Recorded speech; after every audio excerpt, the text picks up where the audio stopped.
Meenakshi Faculty of Occupational Therapy. Admission open for BOT and MOT. Apply now. Plus 2 chemistry தேர்வுல வந்து plus 2 chemistry தேர்வுல ஒரே தேர்வு மையத்தை சேர்ந்த நூற்றுக்கணக்கான மாணவர்கள் 100 மதிப்பெண் அது ஒரு சஸ்பெக்டாவே இருக்கு சார். விசாரணை போயிட்டு இருக்கீங்களா? எந்த லெவல்ல இருக்கு? அப்ப பாத்தீங்கன்னா ஒரே ஸ்கூல்ல 424 பேர் சென்டம் வாங்கி இருக்காங்க. அது எப்படி பாத்தீங்க? அதான் சொல்றாரு. செஞ்சிலே நடந்திருக்கு. இப்ப ஜெனரலா நான் ஒண்ணே கேட்கறேன் உங்கள்கிட்ட. இப்போ எங்கள் பிள்ளைங்க இப்போ வந்து எக்ஸாம் எழுதுறாங்க, எங்கள் டீச்சர்ஸ் வந்து பாடம் நடத்துறாங்க, சரியா? இப்போ நீங்கள் அந்த கிரெடிட் எங்களுக்கு நீங்கள் கொடுக்க மாட்டீங்க இல்லையா? நீங்கள் வந்து ஒரு சஸ்பெக்டாக வைப்பீங்க, நம்மள வந்து நாமளே பெருமையாக பேசிக்க மாட்டோம். பொதுவாக எப்போதுமே இருக்கிறது தான். வெளியில் இருக்காங்க, வெளியில் ஸ்டேட்டில் உள்ளவங்க மட்டும் நம்மளை வந்து பெருமையாக பேசுங்க. இப்போ நீங்கள் சொல்றீங்க பார்த்தீங்களா சார், எங்களுக்கு வந்து இல்லை ஒன்றும் சார் விஷயம் தெரிஞ்சுன்னா எங்களுக்கு சந்தோஷம் தான் சார் நினைக்கிறீங்களா? இப்போ இந்த ஸ்கூலை சார்ந்தவங்க லாஸ்ட் இயரில் என்ன பண்ணாங்கன்னு யாராச்சும் பார்த்துருக்கீங்களா?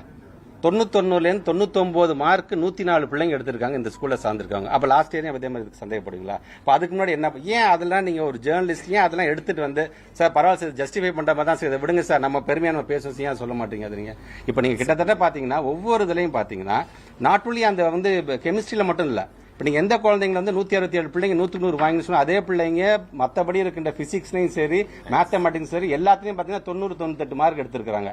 ஸோ அப்போ அந்த பிள்ளைங்க வந்து அப்போ வந்து அதுலேருந்து சேர்ந்து எடுத்துருக்காங்க நீங்கள் சொல்ல வரீங்களா? ஸோ நான் இதை பொறுத்த வரைக்கும் இருந்தாலும் நீங்கள் சொல்றது பத்திரிகையில் வந்துருச்சு. பத்திரிகை தான் நாங்கள் வந்து சாதாரணமாக எடுத்துக்க மாட்டோம். எங்களை பொறுத்த வரைக்கும் எங்களை வழிநடத்தக்கூடிய பத்திரிகை செய்தியாகத்தான் நாங்கள் இது வரைக்கும் நான் பார்க்காத விமர்சனமாக இருந்தாலும் சரி பாராட்டுகளாக தான் சொன்னேன். அவங்க சொல்லிட்டாங்க, ஒரு சந்தேக பாறையை மேலே திருப்பிட்டாங்க, ஆளாருக்கு சோஷியல் மீடியாவில் போட ஆரம்பிச்சிட்டாங்க. அது சார்ந்து இப்போ என்கொயரி பண்ணுங்கன்னு சொல்லிட்டு இப்போ நேற்று முதல்கட்ட என்கொயரியில் பண்ணியாச்சு ஃபுல்லாகவே.